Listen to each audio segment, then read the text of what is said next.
Employees of the man who police say stabbed his wife and 3 children before taking his own life over the weekend are horrified by this killing. Our Kristen Concilio reports on why they say Paris Oda was in a downward spiral. On March 10th, 2024, in the peaceful neighborhood of Manoa, Honolulu, tragedy struck, shattering a family's life in a horrific act of violence.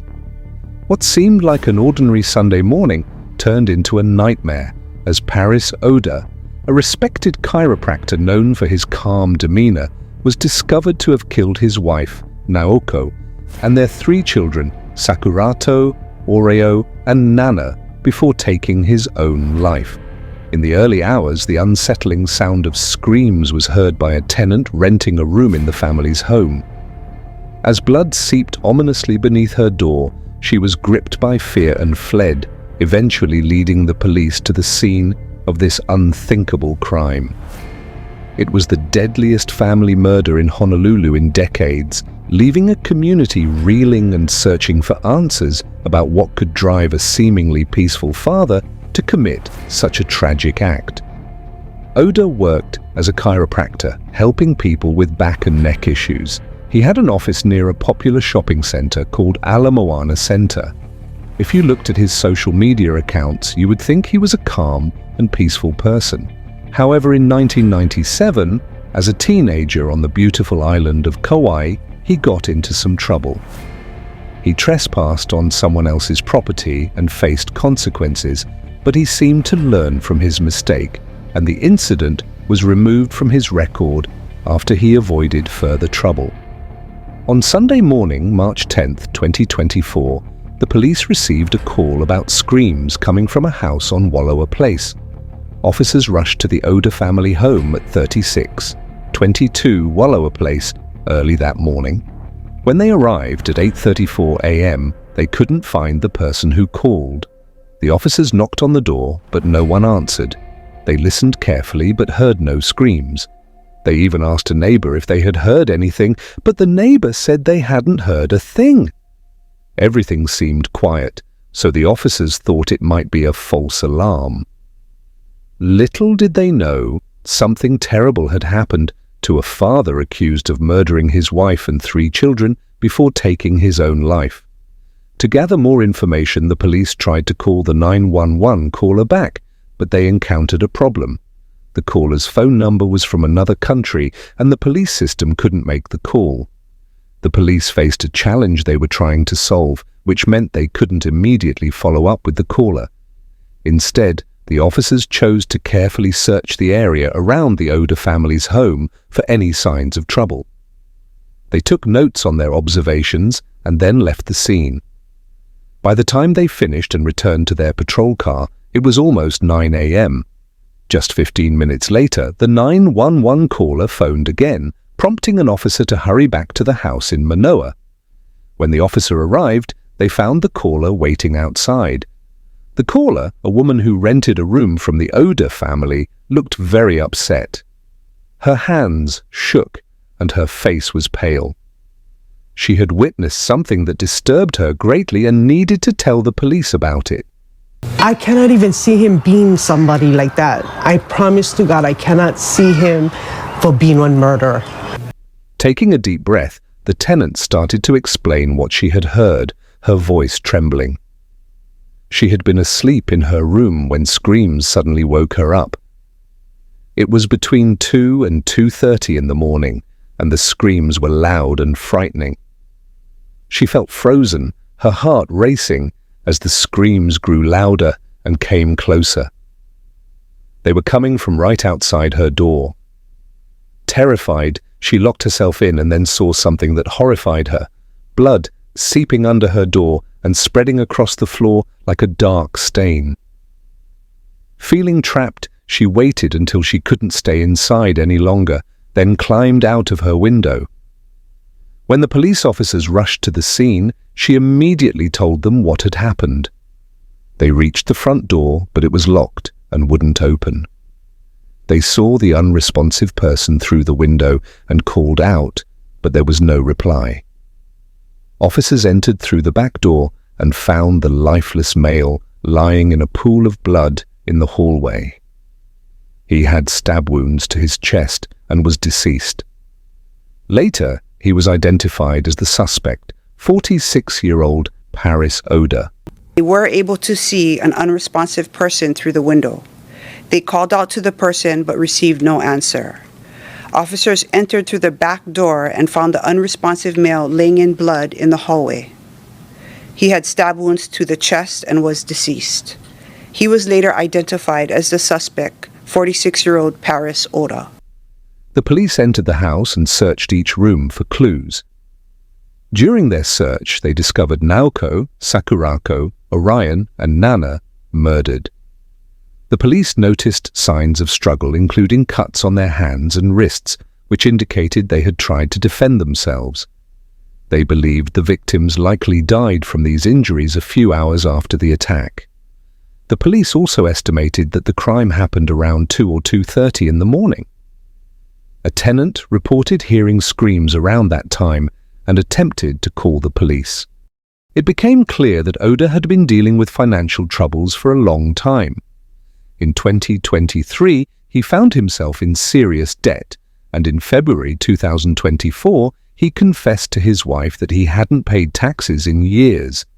He told family members that he would prefer death to going to prison for tax evasion. Oda even expressed a desire to kill his family and burn their house down. In February, he sent a text to his wife suggesting they needed to plan this act and take their children with them, believing that no one could care for them better than he could. This plan would be discussed later in the video. Oda also tried to buy a gun in March, but that plan failed. Despite these warning signs, people described Oda as non-violent, but his feelings of inadequacy and uselessness could lead to unexpected actions. On a Friday afternoon, Lieutenant Dinah Thomas from the Honolulu Police Department addressed a crowd of reporters. She shared vital information about the ongoing investigation. She explained that as they looked into Oda's life, they discovered his financial struggles. Please know that some of the information will be disturbing and graphic. On Sunday, March 10th, 2024, at approximately 8:34 a.m., patrol officers were sent to 3622 Wa'aloa Place for a suspicious circumstance report of screaming in the area. Hawaii News interviewed Annette, Oda's mother. She explained that her son grew up on the beautiful island of Kauai and that the family struggled to understand what had happened. When interviewers asked Annette if she noticed any signs that something was wrong, she preferred not to discuss it. This situation was very sad, and the family tried to make sense of everything while searching for answers. Oda's chiropractic office was closed. A former patient, Martha Randolph, expressed her shock at the news that he had harmed his family. She said there were no signs or hints that Oda was going through such a dark time. Everything seemed normal. She trusted him completely and never suspected he could do something so terrible. A neighbor and friend of the family shared some fond memories with Hawaii News. He mentioned that Naoko sometimes helped at her husband's chiropractic clinic, and that the family was excited about Sakurato's upcoming graduation from Olani School. They were exploring college options for her, both in Hawaii and on the mainland. Sakurato had big dreams of becoming a nurse and a great cook. On a particular Monday, Hawaii News spoke to many people in the neighborhood where the tragedy occurred. This is a super quiet neighborhood that nothing ever happens here. Like, it's so quiet that you can walk around at night and not care. I just know that they're a younger family. They're friendly neighbors. No problems with them ever. Most didn't know the family well but felt deeply affected by what had happened. One woman cried all day from sadness. The neighbors struggled to understand how such a terrible event could occur. Irvin Yoshino, one of Oda's neighbors, expressed how tragic the whole situation was, noting that everyone felt it as if part of their own family was lost. Everybody's feeling it, and everybody's just, it feels like part of your family. We go on our walks, we go down there and we see the kids riding their bikes, skateboards in the neighborhood. So yeah, it was just very normal. One person who spoke to Hawaii News felt that something was wrong. He said things didn't feel right and noticed that the kids seemed sad. He sensed something was off when he made eye contact with them throughout the week. He saw something in their eyes that showed they were upset, but couldn't understand why. After the tragic event made the news, the schools where the victims studied wanted to support their students and staff in dealing with their feelings. The 3 schools on Oahu offered counselors to help those who were grieving. Aulani's school, where Sakurato was a student, sent an email to parents on Sunday night, inviting students, teachers, and staff to come together and share their feelings. They even held a special early morning chapel service. The Department of Education sent a letter to parents offering a crisis intervention team to support the school community. All 3 schools decided to help their students and staff cope with the loss of their friends and classmates. They wanted to ensure everyone had someone to talk to and a safe space to express their feelings. Britt Young, a therapist who supports families, emphasized the importance of parents talking to their children about what happened in an age-appropriate way. Intense reaction of like anger perhaps and grief for perhaps a family you didn't even know. I'm so angry this could happen. Who would do that? So it's not like we're adults and we just handle it completely, we process it without going to that angry place. It's normal to feel angry. It's normal to wonder who would do this. For younger children like those in elementary and middle school, parents can ease their fears by reassuring them and having discussions, as they might feel scared and worried about their own safety. For older children, such as teenagers and young adults, Britt suggested more open and honest conversations, allowing them to ask questions and providing thoughtful answers to help them process their feelings. Simply being present and offering comfort can make a big difference. By communicating in a way that suits their children's age and needs, parents can help them feel safe, supported, and begin to heal. Rako Oda attended Iolani's school, where counselors visited her classes to help students and teachers who were having a hard time processing the news. Rako was a senior planning to graduate this summer. Orion Oda, her 12-year-old brother, was a 6th grader at a nearby Sikh charter school in Walu, where students and parents formed a close-knit community. Counselors also provided support to them, while the youngest sibling, Nana Oda, went to Manoa Elementary School. The Department of Education informed parents that a crisis intervention team was available for anyone needing assistance since the victims were of different ages and grades.